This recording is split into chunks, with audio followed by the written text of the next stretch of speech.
Greetings, programs. My name is Loki Elliott, virtual world polymath and digital craftsman, and you are listening to the Drax Files Radio Hour with Joe Yardley.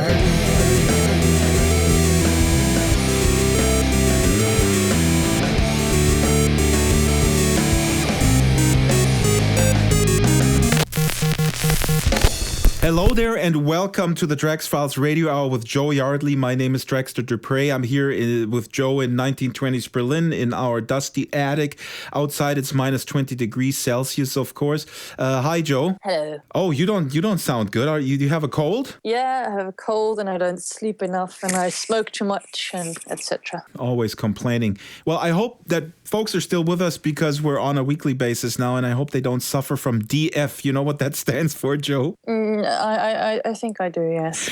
It stands for Draxter fatigue. It's a terrible disease, let me tell you. I suffer from it myself. Yeah, me too. Anyway, before we get on with today's show, 1 Billion Rising is happening right now. So this is a global event happening all over the physical world and the virtual world. It brings awareness to the issue of violence against women with dancing, exhibits, poetry readings. Statistically, 1 out of 3 women is sexually assaulted in her lifetime. Those are the facts. So please stop listening to this podcast and go in world to the marvelous event. It's a 24-hour event. Go and see those exhibits. I'm sorry to correct you, but it's not just about sexual assault. It's about other kinds of violence as well. Right, you're right. And you know what? You can go to these events and listen to the podcast at the same time. Because we have Saffia Widdershins on later to talk about 1 Billion Rising. She's one of the organizers of the SL event. Now, we have our first sponsors. You can see those banners on the right side. We will limit those to 10. Spaces are filling up quickly. Call us if you want to sponsor the podcast. For this week, today, we're starting our first giveaway, though. Humanoid Animations is a sponsor of the show, and we're giving away a couple stands today. This is a $3,200 Linden value. You have to answer questions, though, and email it to us. Here's the question. Joe, pay attention. You can win something too. Uh-oh. What 2 types of animation techniques are commonly used to create animations in Second Life and other worlds, I suppose? One technique is software-centric. The other one combines some physical stuff with software. Email the answer to radio@draxfiles.com. Giveaway in the subject line. Deadline is Friday, a week from now. And, well, good luck. Good luck. As always, thank you for sharing your thoughts on the website and in world on so many issues. Please keep calling, keep commenting. One of the issues seems to be a criticism that we're not including enough stuff about OpenSim. So I want you guys not to worry. Maria Korola from Hypergrid Business will be on the show soon, and we will really dive into the phenomenon of the hypergrid and what the hypergrid is. In the meantime, Masami Kuramoto posted a nice video that Torley made back in 2008 about teleporting from Second Life to OpenSim. A joint team of intrepid adventurers from IBM and Linden Lab assembled on a Second Life preview grid. We're in on through the agent domain. We logged in. And I guess we're going to teleport over to OpenSim now. Scientists huddled around, fine-tuned their coordinates, then took off. Within the space of but several seconds, they had arrived on the OpenSim virtual world. Quite fascinating when you look back from today that they were really working closely on this together. Well, it's very exciting. I love the idea of being able to go to more places than just Second Life. And I even have these wild ideas about going into games, other games. For instance, I've just been introduced to DayZ, which is a survival game where you're on a massive island running for your life while there are zombies walking around. And this too is sort of a virtual world. You know, you can explore, you can walk around, you can meet other people. And, you know, it would be great if I could use my Second Life avatar for that. You know, there are so many options, and I think that one day there will be a metaverse, there will be all these connections between games and things like that, because more and more games want this open world where you can explore and do what you like. I contacted Bill Humphreys, also known as Wump Linden. I don't know if I pronounced his name correctly.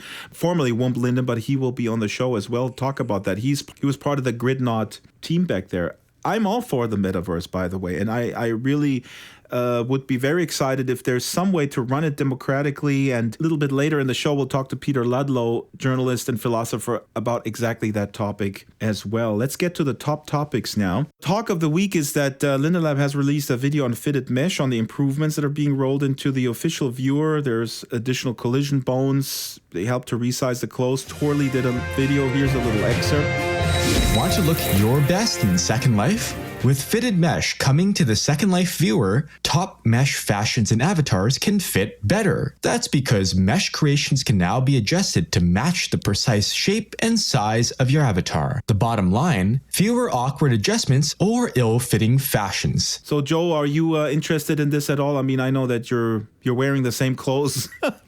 Pretty much. I confess I don't want her to, wear something new every week. I don't care that much about fashion. Having said that, I am getting really frustrated with some of the nice mesh clothes that I see, and knowing that not a single one actually fits my avatar without me having to change it dramatically. My avatar looks like me. It's a very realistic avatar.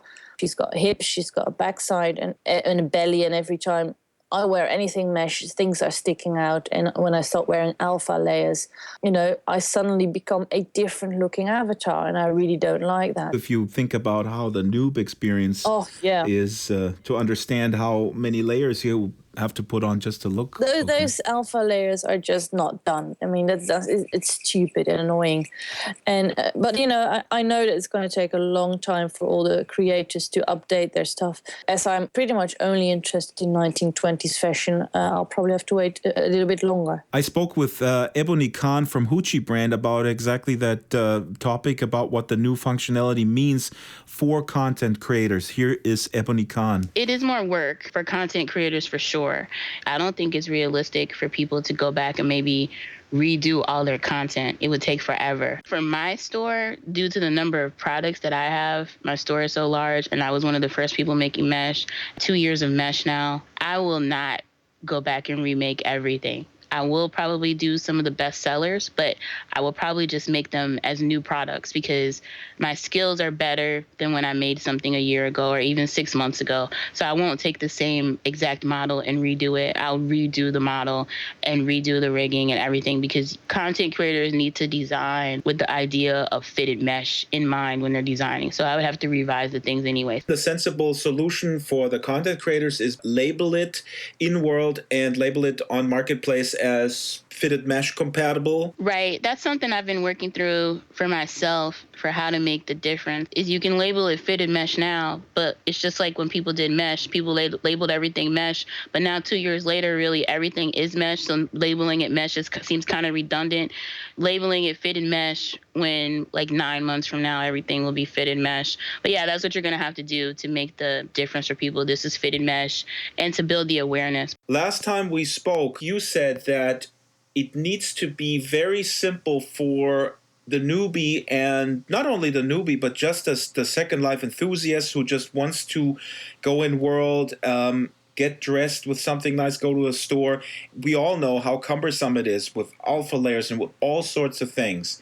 Now, obviously, this fitted mesh is a step in the right direction, but what still, in your mind, needs to happen to make this whole process of avatar customization easier, more enjoyable? Right now, the biggest hurdle that I see is that TPVs need to catch up. Like third-party viewers need to have the same ability as the main viewer. If I put out fitted mesh items right now, and a TPV doesn't have the same abilities, then that makes it too confusing for people. People think that the average user, they log in and their friend says, well, download this viewer because this is what I use, and then I can tell you where things are.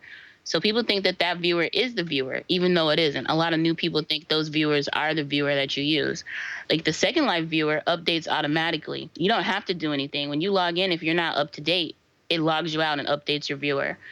The third-party viewers need to be on the same page as the official viewer. And that's our biggest holdup, and that's going to continue to be our holdup for rolling out new content is that the third-party viewers do not have the development and can't keep up with the main viewer. And that's nothing against third-party viewers, developers, they're working just for the love of it and for the community. That's not a slight against them, but that's just the reality, is that all the viewers need to have the same capability. Well, thank you so much, Ebony. Anything else you would like to add before I let you go reworking your entire catalog? No, I just want to say that I really think that I'm really proud of the lab for, coming up, listening to the community, saying we're going to do fitted mesh and doing it in a timely fashion once they decided to do it. I think we should commend them for doing this for the community, because it's extra work for them and they didn't have to. So that was Ebony Khan from House of Hoochie, and Shai de la Croix from Casa del Shai. She spoke to Iris Ophelia on New World Notes, and we spoke to her just this morning. She has a few more critical words on the matter of fitted mesh and how it was just announced with Torley's video. Here is Shai de la Croix. Everyone's still testing it, and then I just realized on their announcement, on the very, very end, it says in fine print that it's still under development. So they released it, and they said, oh guys, fitted mesh is here. And then at the end of that announcement, please take note that we're still testing this skeleton. And when you rig product to a skeleton, that's it, right? That's when you upload it to SL. I can't believe that. And then people are trying to get around it. So now I guess people are forced to use it because all the consumers are wanting fitted mesh. And since I'm releasing clothes that is rigged to the original skeleton, I have to look into it because people are demanding it. Have you tried uploading it and then it was a mess? There's only one successful way to do it, which is the Avastar. Avastar is the only one with proper documentation, and I don't know what the hell they're doing in their code because it's only for Blender. What I want to know is if it's possible for Maya or any other software that's capable of 3D to do it. When I did their Maya file and their other file that they released on the wiki, I tested it out on my own for other softwares, and their skeleton is all wonky. And it's not the right one to release to the general public who creates content. What software do you use? I use Modo 701, and then there's Maya 2013, and they released FBX formats for that as well. And right now, these formats are still under development because game engines have different, requirements for that sort of file formats. And animation and rigging is also new technology to everyone. So we're in a transitional stage right now. Yes. And not everyone is skilled in that transitional stage. So I myself am not a professional animator. I train myself, but I don't work in a business, and I don't have the support of actual people who can code animation and rig all these things. So what should Linden Lab do or should have done?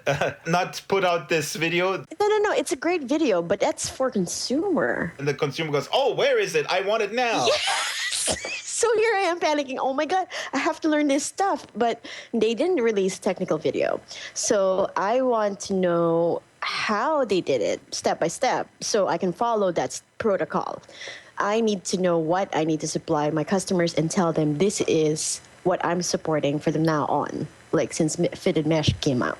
I guess that's it. I don't know how to go about this right now, so I'm sticking with standard sizing for now. So that was Shai de la Croix. Transitional state, more testing needed while the consumer demands it. That sounds to me like the vicious cycle between features being rolled out and not quite working and raising all sorts of expectations. Yeah, absolutely. We're always saying Second Life is so behind and we wish it would upgrade and get with the times. But every time it does, it does sort of throw our world upside down. Well, it's a catch-22. I think that's really very parallel to the real world. And I don't know what the solution would be, because unless you have a very controlled game environment where a core group of people makes all the decisions and then forces the player to adhere to these decisions, it just wouldn't work in a free environment like Second Life. Well, I also think that Linden Lab has a little bit of responsibility to try and make sure that even the people who are relatively new to Second Life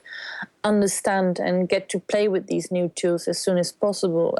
I've mentioned before that I think we should have a mesh system built into the builder. I use an in-world mesh builder, which is fantastic. I push a button and everything I build with Prims is turned to mesh. Speaking of new users, I completely forgot. You told me that new Linden Lab CEO Abby Altberg signed up to Second Life, was in world before his official Linden avatar, and he tweeted that it wasn't a very pleasurable experience. Yeah, exactly. I was quite happy to read that on his Twitter. He said he had done that and that he was not happy with it. He made clear that this happened before he started work at Linden Lab. It is a very good first step that he actually goes through what we all went through. Well, we'll see what they do about that, but that's obviously one of the major issues. Yeah, it is a big problem. They still have 500,000 people, I think, roughly, signing up every month and then just not sticking around past 5-6 minutes or something like that. Yeah, and I completely understand, because when I first came to Second Life, I didn't like it either, and I left as well. It's pure coincidence that I decided to come back. And now and then I try the noob experience, and every time I go, what is going on? What are they expecting from us? Even someone who knows how most things work in Second Life, I'm still confused. So let's put the call out also to the audience. Write us, call us with suggestions. How can we make this smooth? The sign-up experience, the experience of first coming in world, connect to the content that you want. Maybe have a hand-holding type of program, akin to the mentor program. The beginning is so important, because we all know that once you understand Second Life, once you figure it out, once you see its potential, you're hooked. You'll love it. You'll find a place that you like. You'll find a community that loves you.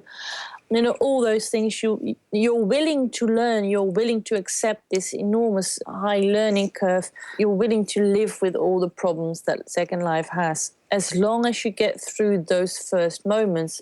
Call us and comment, and maybe we'll do a giveaway in the future. Who comes up with the best idea? I'm not going to comment any further, keep my mouth tightly closed, because I'm on the record many, many times what I think about this, and I always sound like an awful elitist, and I'm not an elitist. Yes, I will not comment any further. Let's move on. I came across a really cool video from 6 Sense, a company that also makes the Razer Hydra, and I already contacted them. I hope they will appear on the podcast to talk about their products. They make software, they make hardware, and they make this STEM system that I think, Joe, you know about. I saw this demo from a Consumer Electronics Show in Vegas in January, and there's a guy, he has 2 STEM controllers in his hands, and he manipulates prims on the screen where he can make models that then can be printed in a 3D printer right away. Yeah, that's lovely. The 2 cursors that you see on screen there, the 2 yellow spheres, represent Scott's hands. Left hand, right hand.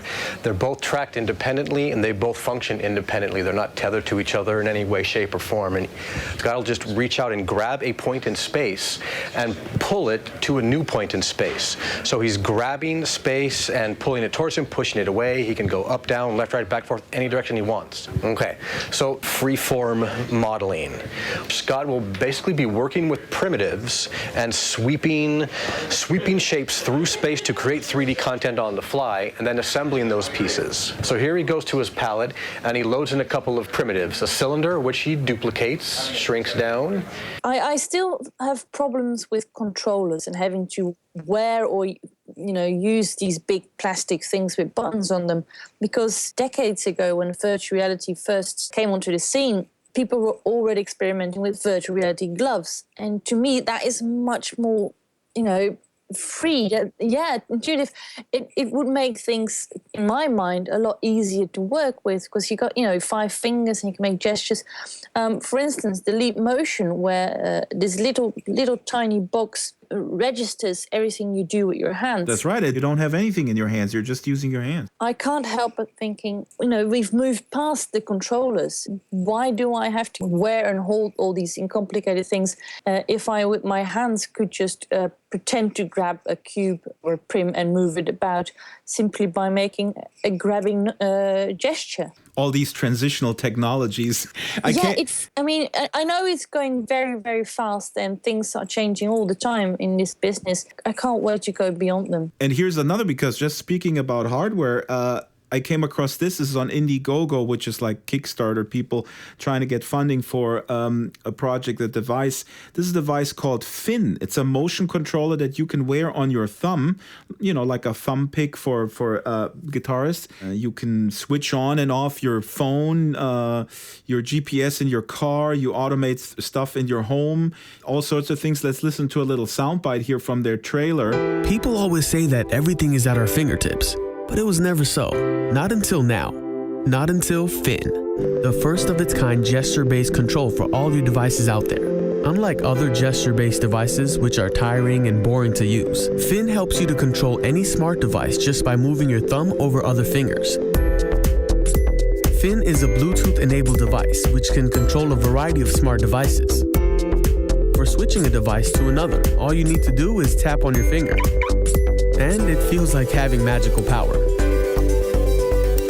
Its possibilities are endless. For playing games. In this trailer, when they're talking about games, surprise, surprise, what do they show? They show someone shooting things. Fabulous. And they show a kid, by the way, which is even better. Yeah, but it is the biggest slice of the cake of the business at the moment. I mean, Grand Theft Auto is the biggest selling game of all time. We're getting off the point here. What do you think about this Finn thing? I mean, it's again a piece of hardware. Yeah, I like it. I mean, it's a nice idea. I like the way they're thinking. It's a little bit more subtle than those gigantic stem things that you have in your hand. Yeah, but, we have these systems, and I can't think of the name at the moment, where they scan you and your movements wherever you are in the room. You're talking about the Microsoft Kinect. That's the thing. Yeah, I was thinking about that. I think the Kinect is the way to go because you don't have to wear anything. You just put it on top of your computer and it scans all your movements. And it's a really young technology, and it's still early days, but they can already do so much with that thing. It's very fascinating. All right, so that's all the time we have for devices versus no device and direct interaction with virtual reality. Our first feature interview today is with Saffia Widdershins. She's the director and executive producer of Designing Worlds, the TV show, the Black and Mirror Machinima series. She publishes Brim Perfect magazine, and she runs this in-world event, 1 Billion Rising, which is raising awareness for the issue of violence against women. It's a 24-hour event. It is today, Friday, as we go to air in real life and in Second Life. Here is Saffia Widdershins. 1 Billion Rising recognizes the fact that in their lifetimes, 1 in 3 women will be raped or beaten. And that's a total of 1 billion women. The 1 Billion Rising campaign has been going for a number of years. It really took off in a huge way last year with a day of action to mark and make people aware of this fact by rising, dancing, walking. There were some fantastic events going on. There were women marching in Bhutan. There were women who'd been scarred by acid getting together for a protest in Bangladesh. Everywhere in the Far East, women in Saudi Arabia held private dance parties. They couldn't dance in public, but they got together to join in. And we organised an event in Second Life, which was a way for women to get together who perhaps couldn't make it to a live event. Perhaps they were too isolated to make it to a live event. We're doing that again this year. The 4 Sims, big central stage. People can come for any time during those 24 hours and dance, listen to music from DJs, from live performers. Around the edges of the Sims, we'll have art installations. There's also this year going to be a sculpture garden, which will have smaller individual sculpture pieces. This year we've got poetry. There are going to be 2 poetry events with people reading poetry and also an open mic sessions where people can come along and read either their own poems or poems that they love that relate to this issue. You mentioned that the support for the cause is being expressed by dancing, and my question is, how do you then get this out into the world of people who either don't care or think that this is not an issue, violence against women? Is the goal here to get as much press coverage as possible? I think that's true on one level, to make people aware through press coverage, but it also works on a kind of individual one-to-one basis. One of the things that we'll be doing at Second Life is we'll have information kiosks put out over all the 4 Sims where people can find out about organisations who are involved. They can also find out information that might be of value in their own lives. For example, explaining what to do if you suspect someone you know, maybe someone you care for very much, of being abused, who's not taking action for one reason or another. It'll also have information about how you can protect yourself. We're very excited this year. We found the Newbie's Guide to Protection for newbie women in Second Life. It was an old volume, and I talked to the writer, and she has updated it for 2014. It gives information for newbies who come in and perhaps go to a club and someone hits on them and they're not quite sure how to cope in a cyber world. They're new. It's a book of very sensible advice, and we're going to be giving that out in the information kiosks, but I hope subsequently it'll really get wide coverage. I guess my question earlier was about sort of the age-old issue of preaching to the choir or to the converted, and you know, people are already aware of the issue. Of course, they will participate and you'll put out videos, but how do you then sort of cross this chasm to people that are unaware or possibly downplay this? There are some people who you can tell about every issue and try and make them aware of every issue, and they really will just reject it or ignore it. Global warming, gun violence. I was thinking climate change, yes, gun violence, Holocaust denial. Oh, yeah. You know, the whole gamut of things. It's very difficult to convince those people. What I think you can do is perhaps make people aware of facts that they didn't know before. People aren't aware of some of the facts about violence against women and some of the facts about the way women have to fight for justice. A lot of the stories, you know, are quite horrendous. And I think raising awareness of all these issues, bringing people together to talk about them, is really a positive thing to do. Some people say, you know, is music an appropriate way of marking an event like this, when you may actually be talking about very harsh, very cruel issues? I think bringing people together for a celebration of women and what can be done is a positive thing to do. But there should also be information and reflection, and I think we get that through the art. Is the press focusing too little on domestic issues of violence against women? It seems to me that in the United States, there's always the Taliban, you know, the prime example of repressive regimes, while something like rape and marriage are pretty much ignored. I think this is always a problem. People's response to violence of many kinds is to other it. If you can say that they are other, they are from another culture, they do this, we don't do this. I always remember a story of a woman I knew. She was actually abused by her partner, her male partner.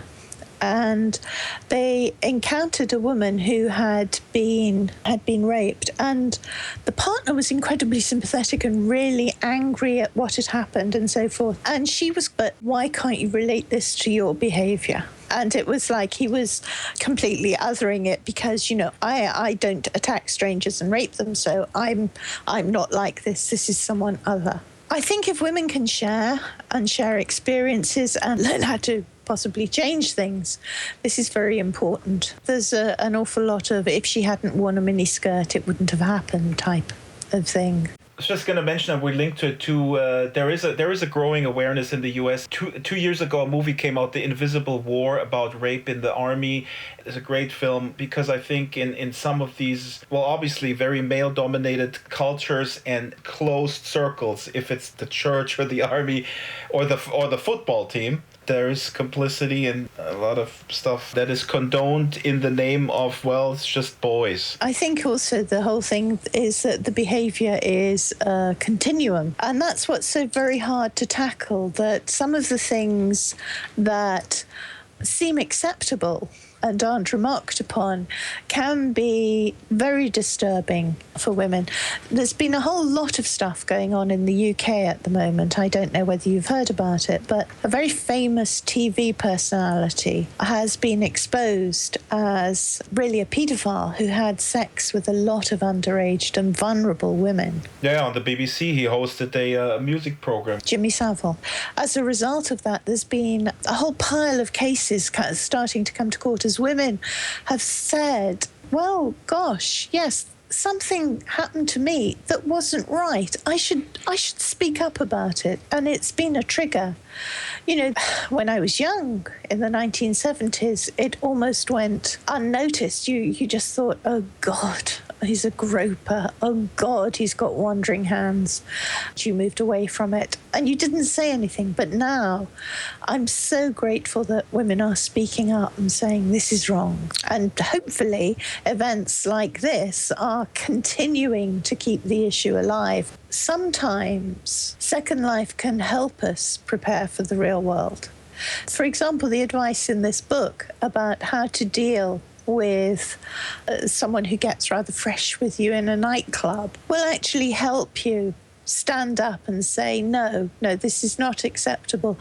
Learning to deal with some things in a virtual world can actually strengthen you for dealing with things in the real world. So that was Saffia Widdershins, and let me just repeat her last point. The reality of virtual worlds, learning to deal with something here can strengthen us and appreciate those issues that are present in the so-called real world.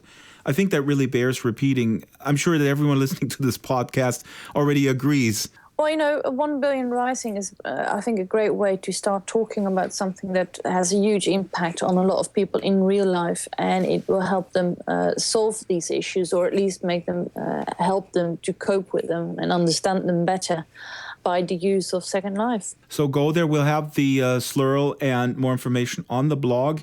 Now on to our feature interview number 2 for this show. It continues the theme of reality of virtuality, I suppose. It got me thinking of Peter Ludlow, who is a longtime virtual acquaintance of mine, a distinguished professor of philosophy at Northwestern University in Chicago, a muckraking reporter of the old school, and the founder of the Alphaville Herald, possibly the most important publication in virtual worlds. Anyway, he also writes for The Nation magazine, a weekly progressive paper, so he's actually a real journalist, not like us that we're just pretending.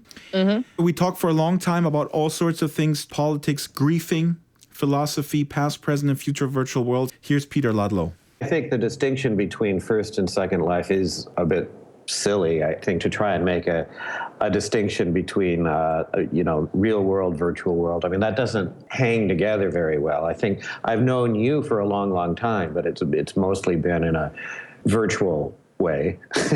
But I don't feel like, oh my God, now it's like so much more real or something. I don't think we had this confusion when the telephone came along. I mean, I don't think we thought, oh, I'm interacting with people telephonically instead of talking to my grandma or whatever when she gets her telephone. I mean, it's like you're just talking to other people and you're using a new technology to do it. I've told this story so many times and maybe you've heard it, but my grandfather, in fact, did, when my father forced him gently to purchase a telephone in 1983, that's a true story. He did say, I don't want to talk to a piece of plastic, I want to talk to real people. Yeah, well, there you go. Who knows, maybe with the first letters, people were like, I don't want to sit and talk to a piece of paper or a piece of papyrus, I want to talk to real people. I don't know. Yeah. So you are an investigative journalist writing for the 2 most important publications in my life. You mentioned one, the Alphaville Herald, but the other one is The Nation magazine.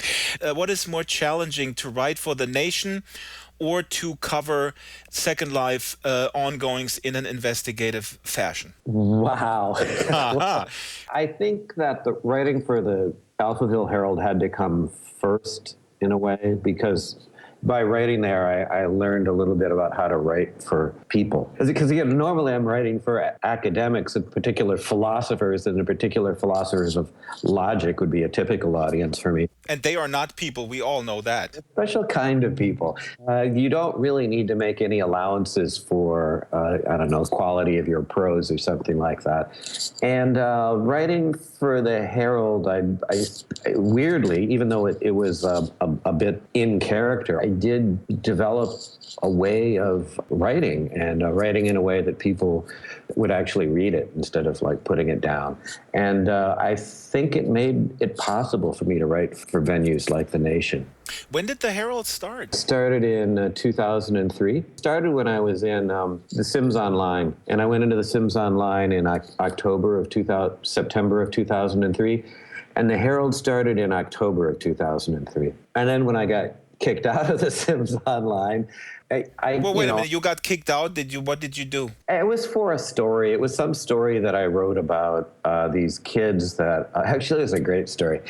These kids that ran a griefer house in The Sims Online. And remember, The Sims Online is supposedly accessible to 13 and 14-year-old kids. And these were, in real life, they were these teenage boys, and they had set up this cyber brothel inside of The Sims Online. Jesus Christ. Yeah, and then part of the story was how they were cybering people for simoleons, which was the currency of The Sims Online, and then selling that on eBay. There was that, and then there was a couple of other stories that really Electronic Arts did not like at all.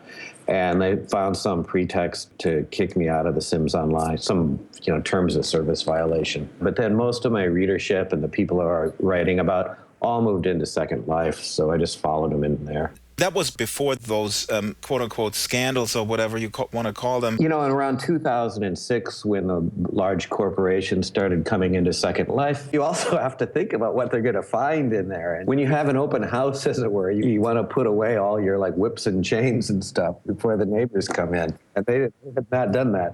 So you mentioned griefing, and a few weeks ago, we interviewed on the podcast Esteban, who is a griefer in Second Life. Well, the question is he a griefer? He definitely violates terms of service with his home invasions that he tapes and then puts out on YouTube. But what I would like to ask you is if you could explain the difference between griefing and trolling, or maybe just define those terms a little bit, how you see this. That's difficult. I personally feel that a griefer is more something that in a virtual world, and a troll is more of a real world thing. So I might troll someone in the real world, but I'm griefing them in Second Life, something like that. When a guy like Weave goes to jail, I think of Weave as being a troll. I don't know if you know about this guy, but he had this company called Goatsy Security, and then it exposes your gaping security holes. He and a friend had found a kind of security vulnerability in AT&T when the iPad came out. And they basically wrote a little script in which they harvested the email addresses of 100,000 iPad users and then notified Gawker of this. And that was an attempt to troll AT&T, I think. It was an attempt to embarrass them. Weave is a good point of the ambiguity of this, because on the one hand, he trolled AT&T, and we can get behind that in a way, because it's always nice to see the little guy go after a big, powerful corporation. But then on the other hand, he goes after Kathy Sierra, who is a woman technical writer, and trolls her mercilessly online and posts her email, her physical address, and so forth. And it seems to me that that's not so much fun anymore, right? He looks like a sociopath.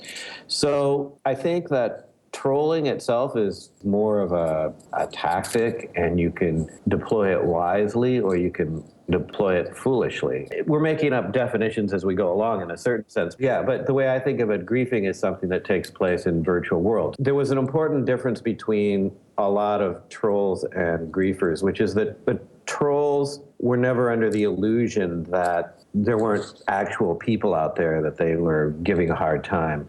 And sometimes griefers, they say, oh, it's just cartoon characters, it's not a real person. This is the cop-out that Esteban also uses. Well, he doesn't say they're cartoon people, he knows they're real people, but he says, well, I'm just exposing, I'm exposing the anger that is in people. Yeah, I've heard that before. I mean, one of the very first griefers in Second Life was named Grimmy. Was it Grimmy Moonflower, something like that? Was this kind of avatar that was an exaggerated blackface sort of caricature type thing. And after Grimmy was kicked out, we interviewed him at the Herald, and he said, well, look, the grief is in them. It's not in me. I'm just sort of exposing what's already in them, right?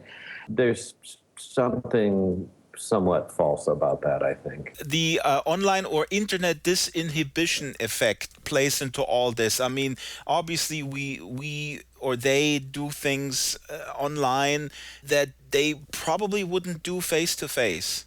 I think that's right to some extent. Now, there are exceptions. There are plenty of griefers who will be happy to do the same thing in real life. But a lot of people do this under the cover of anonymity, right? Because no one's going to beat you up if you do it online, or it's very difficult for them to get back at you.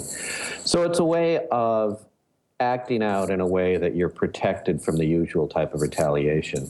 But does this breed in places like Second Life because of the anonymity, and something like Facebook prevents that because we're all liable with our good names? There is some truth to that. I think that for a lot of people, their behavior is moderated in a place like Second Life, even though they're completely anonymous, because there is a quasi-permanent character in there, and they want to protect the reputation of that quasi-permanent character. But there's also, even if you just go in immediately, if you make an account and drop into a virtual world, most of us feel compelled to adjust to the norms of that community as quickly as we can, right? I mean, you can't help but be a newbie to some extent, and it takes a while to sort of sync up with the norms of this new community. Well, for some people, that's not what they're about. They're not interested in sorting out the norms, and they're just interested in using their ring of invisibility to like go and raise havoc. I'm hearing from you that you're not really buying into this whole pressure from Google with the NIM wars that, we all need to use our real names because then we will have civilized discourse. No, I think that's completely crazy. Anonymity is very important, and most people in virtual worlds, you've spent enough time in Second Life to know, the vast majority of people are not engaged in griefing, right? So because there are these griefers, that's some sort of argument to give up on anonymity for 99% of the population of a virtual world. That's ridiculous. Game companies really haven't wrapped their minds around griefer management properly. Probably because they don't want to make that investment. I mean, I believe may be naive that I think with maybe manpower you could sort of deal with this, but then you would have to hire people that are sort of full-time engaged in some sort of community relations, right? And the game company goes, what the heck, can save that money. I think you're better off with just ban tools and educating people in how to ban people from their property, and then the problem is solved. Because what they're trolling for is a reaction. And if you give them a reaction, they're going to keep coming back. Every virtual world that we know of has had griefing. If you went back to Lambda Mu, for example, which was a text-based virtual world. I don't know if you've ever read Julian DeBell's really great story called A Rape in Cyberspace. It was basically a story about a griefer who came into Lambda Mu and conducted a virtual sexual assault against people. And a community coalesced in response to this individual.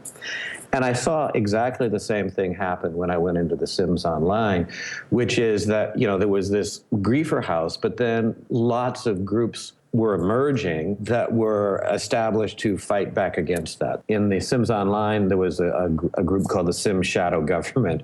The iteration in Second Life then is the Justice League, which basically took upon itself the mission of defending the grid against ne'er-do-wells and troublemakers, yet doing it in the costume of superheroes. If we rely on vigilantes to bring order, I mean, isn't that very problematic? It's completely problematic, and every instance in which these vigilante groups emerge, they create as many problems as the griefers themselves do.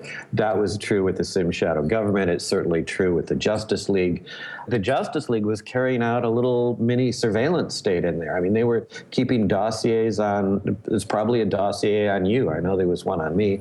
for thousands of people. They were collecting all kinds of information on people. I just find that really fascinating. I mean, I don't entirely know what to do with it, but it is a phenomenon that, like, the next virtual world that comes along, I guarantee you we're going to see it again. Unless whoever runs it chooses to completely sanitize everything. I mean, this is just my personal sort of fear that with, for example, Disney Infinity come on. I mean, it's not a virtual world. It's a paint by numbers little thing that primarily exists to push licensed toys. Yeah, I mean, that is a problem. And the Sims Online attempted to solve their problem by nerfing the game. That is, they're trying to make the game totally safe.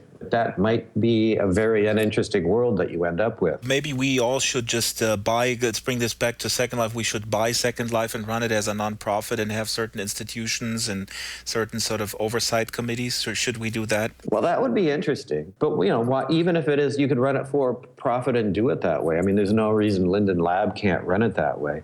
So this would have been in 2004. I went to a meeting that was being held about managing these kinds of problems in virtual worlds. And so, all the key Lindens at the time were there, like Philip and Corey and so forth. And there were a number of lawyers. The lawyers kept saying, well, what you should really do is just step back, as it were, and let the users build their own governance structures and let them figure out how they're going to police themselves. And the Lindens kept saying, well, yeah, but what do I do when I get like a phone call of someone complaining about this?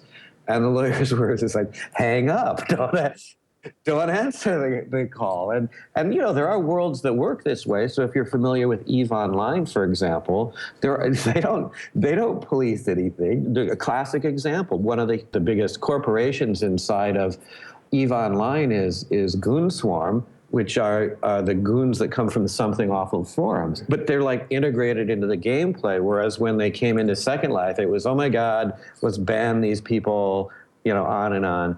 Obviously, EVE Online was able to manage these people in a way that Linden Lab was not able to. Maybe I'm too much of a sort of a European democratic socialist to buy into a completely sort of free-for-all libertarian universe. I want some structures and elected people. Well, that's fine. Yeah, I agree. I'm not a libertarian either. But the point is that, all I'm saying here is that the people in the game should institute whatever it's going to be. Will it be some libertarian governance structure, or will it be anarcho-syndicalism, or what is it going to be? And I think the problem now is that it's like almost like a hangover of the days of Muds and Moos, where a wizard would come in and toad you, right? And now it's just like whatever Linden gets the ban hammer comes around and like toads people without any sort of review or governance and so forth.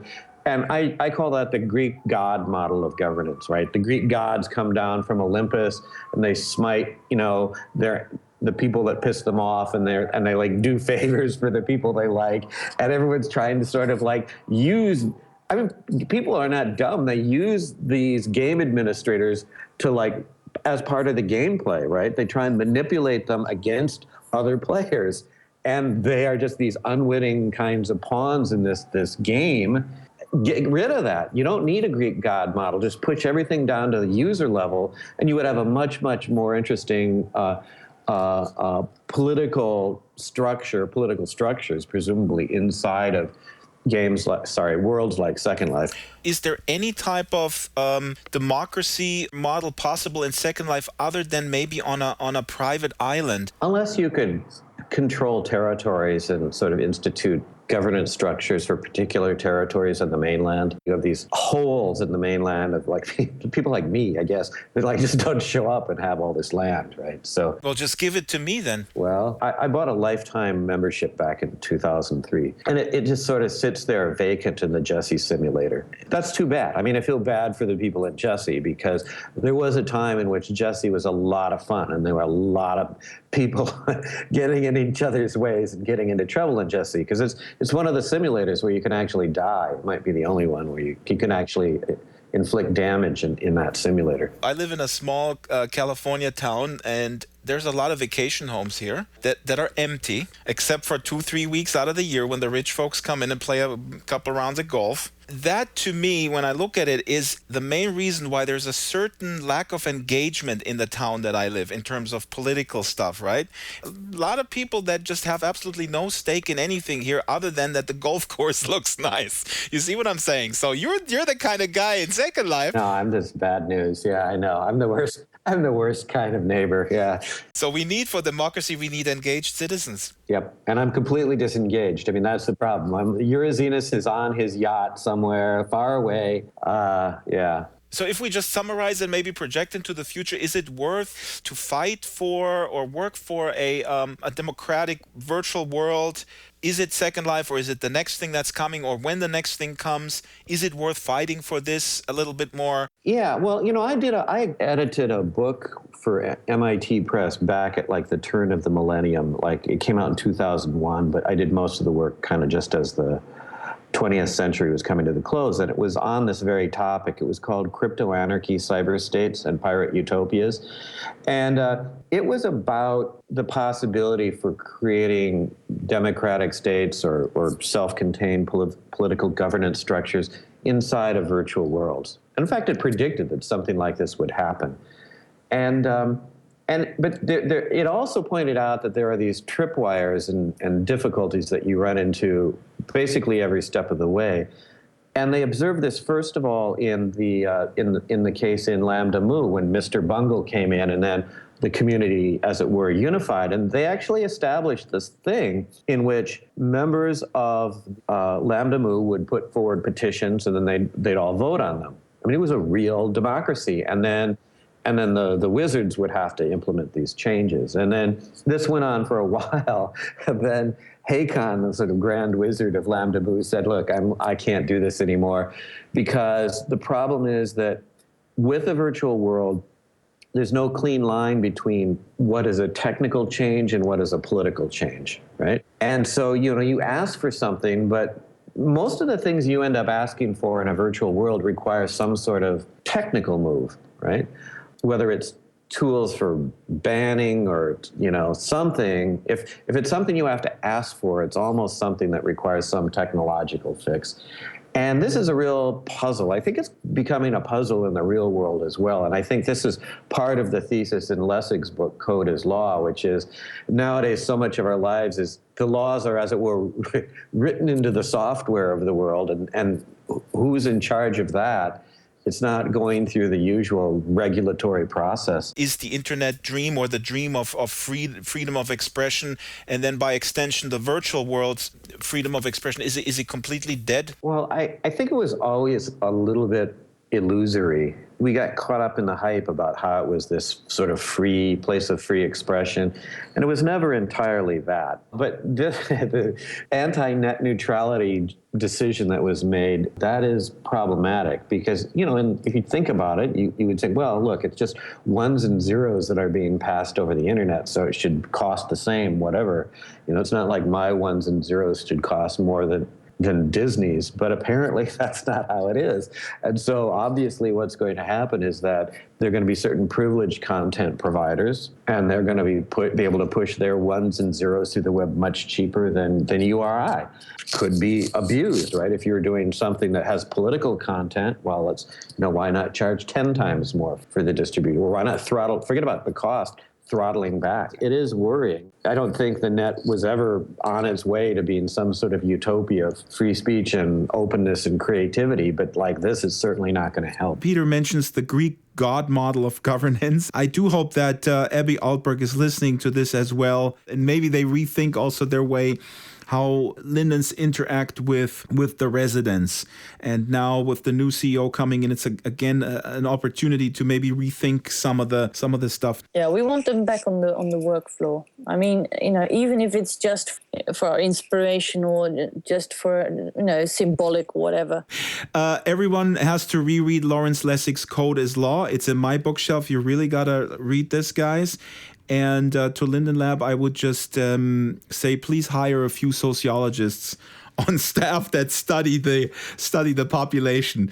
Yeah, so that's it for today's show. We have tons of links on the blog. I would say, in closing, go to 1 Billion Rising, see the art, post on Flickr, get your friends to go into Second Life with you for this event.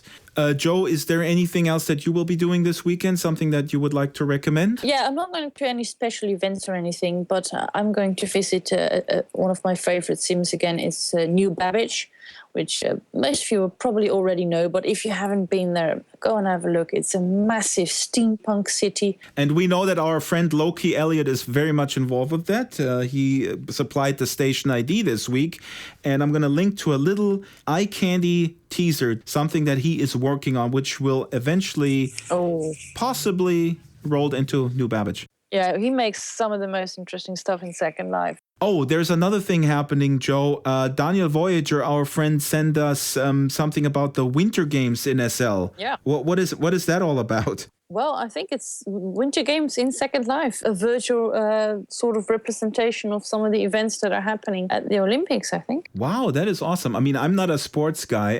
Anybody who knows me is that I don't even watch passive sports, let alone engage in active sports. Yeah, well, we can see that as well. Well, thank you. You're welcome. No, I don't like sports either, to put it mildly. But this is a really interesting, initiative and something to go and have a look at, because somehow when people do it virtually, it's a lot more interesting. It's a great community, and I've seen some of the screenshots for what they built for the Winter Games. It looks really awesome. Absolutely. All right, so that's it.